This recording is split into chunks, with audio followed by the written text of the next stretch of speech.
Assalamualaikum warahmatullahi wabarakatuh. Hari ini kita akan membahas topik yang berjudul masalah niat sholat, apakah diletakkan atau dibaca duluan baru, kemudian dibaca takbiratul ikhram, Allahu Akbar, atau niat dibaca.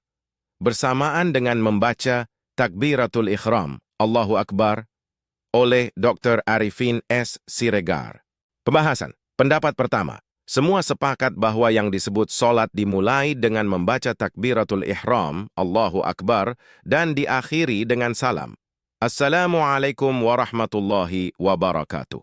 Oleh karena itu, 1. Jika niat sengaja aku solat dan seterusnya dibaca bersamaan dengan membaca Allahu Akbar, maka kekhusyukan dalam membaca Allahu Akbar takbiratul ihram akan terganggu atau rusak. Kekhusyukan adalah faktor utama atau rukun dalam solat. 2. Hal ini menyebabkan solat dilakukan sebelum niat.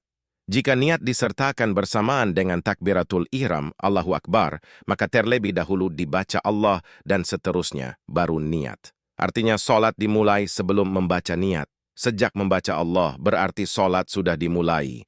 3. Membaca niat bersamaan dengan takbiratul ihram berarti dengan sengaja merusak kekhusyukan dalam membaca Allahu Akbar, merusak rukun solat. 4. Takbiratul ihram. Membaca Allahu Akbar adalah rukun solat.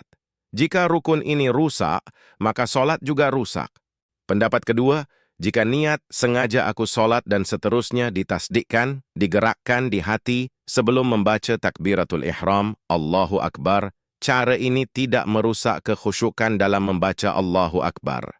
Batang tubuh solat dimulai dari membaca takbiratul ihram, Allahu Akbar, sampai selesai membaca salam, Assalamualaikum warahmatullahi wabarakatuh.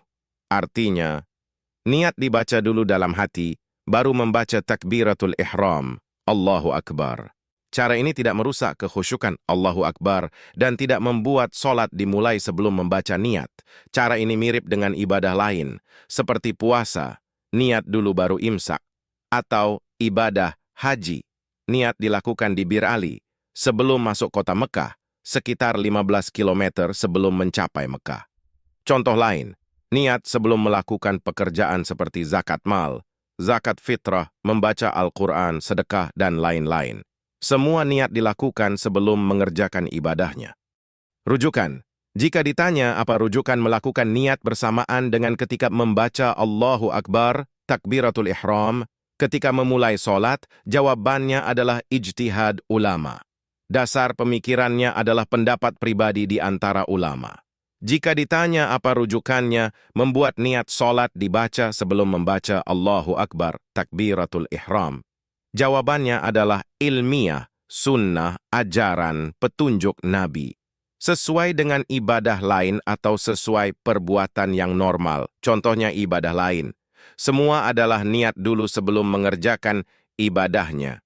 Seperti syahadat, puasa, haji, zakat, dan sebagainya. Komentar. Contoh Sayyidina Ali ketika bertarung dengan seorang kafir dan pedang Sayyidina Ali sudah berada di leher si kafir, tinggal memancungnya. Kafir itu berkata, "Tunggu dulu, ada permintaanku Sayyidina Ali. Sebelum Anda membunuh saya, maka Sayyidina Ali menghentikan ayunan pedangnya." Namun, si kafir meludahi wajah Sayyidina Ali.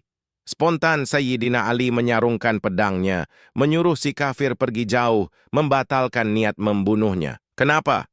Jawabannya, setelah si kafir meludahi wajah Sayyidina Ali, niat Sayyidina Ali berubah.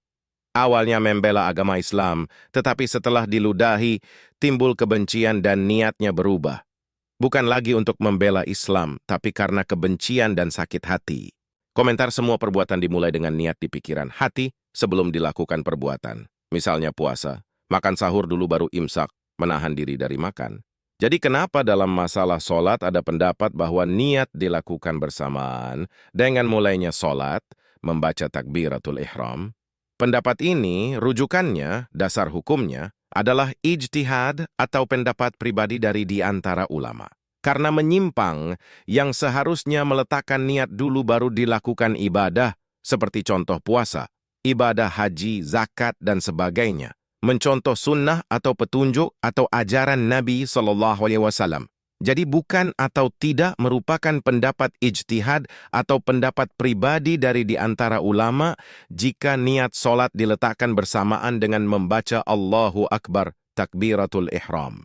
Komentar. Ketahuilah, jika perbuatan dilakukan tanpa niat, perbuatan itu terjadi pada gerak refleks, mabuk, kemasukan setan, orang gila, atau robot. Secara alamiah atau logika, semua perbuatan normal, misalnya ibadah, dilakukan dengan niat dulu, baru dikerjakan ibadahnya. Jika solat dikecualikan dengan niat dilakukan bersamaan dengan Allahu Akbar, hal ini tidak wajar dan berisiko. 1. Kekhusyukan Allahu Akbar, takbiratul ihram, sebagai rukun solat rusak. 2. Berarti solat dimulai dulu baru niat. Sejak lidah mengucapkan Allah dan seterusnya berarti sudah dimulai solat, di mana niat baru digerakkan di hati. 3. Pengakuan Allah yang maha besar menjadi kacau, tidak khusyuk. 4. Merusak tertib solat, karena tertib termasuk rukun solat, dan lain-lain. Kalaupun ada yang mengatakan maksud tidak sama dengan niat, tetapi maksud ataupun niat harus dilakukan sebelum perbuatan pekerjaan atau ibadah. Ibadah solat merupakan bagian dari rukun Islam yang 5, syahadat, solat, puasa, zakat, dan naik haji. Tidak ada penjelasan Nabi SAW bahwa niat harus bersamaan dengan Allahu Akbar. Jadi kenapa khusus untuk ibadah solat, niatnya diletakkan bersamaan dengan membaca Allahu Akbar? Komentar. Dalam Quran Surah An-Nisa 59 dinyatakan, apabila kamu berbeda pendapat, maka kembalilah kepada petunjuk Allah dan Rasul-Nya jika kamu beriman kepada Allah dan hari akhirat. Berarti harus mendahulukan petunjuk, ajaran, atau sunnah Nabi SAW seperti meletakkan niat dulu, baru melakukan perbuatan ibadah. Contoh ibadah haji, puasa, zakat, dan lainnya. Kemudian Quran Surah An-Nisa 80, barang siapa mengikut Rasul, berarti mengikut Allah. Berarti karena Nabi menunjukkan semua ibadah lain dikerjakan dengan niat lebih dahulu sebelum mengerjakan ibadahnya. Maka untuk hal itu niat dulu baru solat. Berarti untuk menjaga kekhusyukan takbiratul ihram, Allahu Akbar, sebagai rukun solat. Ketika membaca Allahu Akbar, jangan ditempel dengan membaca niat yang berakibat lain di lidah, lain di hati, di lidah Allah yang maha besar, dan di hati menggerakkan pikiran, mulai aku solat zuhur 4 rakaat. Berarti berakibat kacau antara pengakuan Allah yang maha besar, takbiratul ihram, dengan pengakuan niat sengaja aku solat zuhur 4 rakaat karena Allah. Demikianlah pembahasan kita pada topik kali ini. Lebih dan kurangnya saya mohon maaf. Amin ya Rabbal Alamin. Mohon sejawat menyebar luaskan dakwah-dakwah ini. Semoga kita mendapat pahala karena telah menyebarkan dakwah ini. Saya akhiri dengan mengucapkan wassalamualaikum warahmatullahi wabarakatuh. Sampai bertemu di video saya selanjutnya. Terima kasih.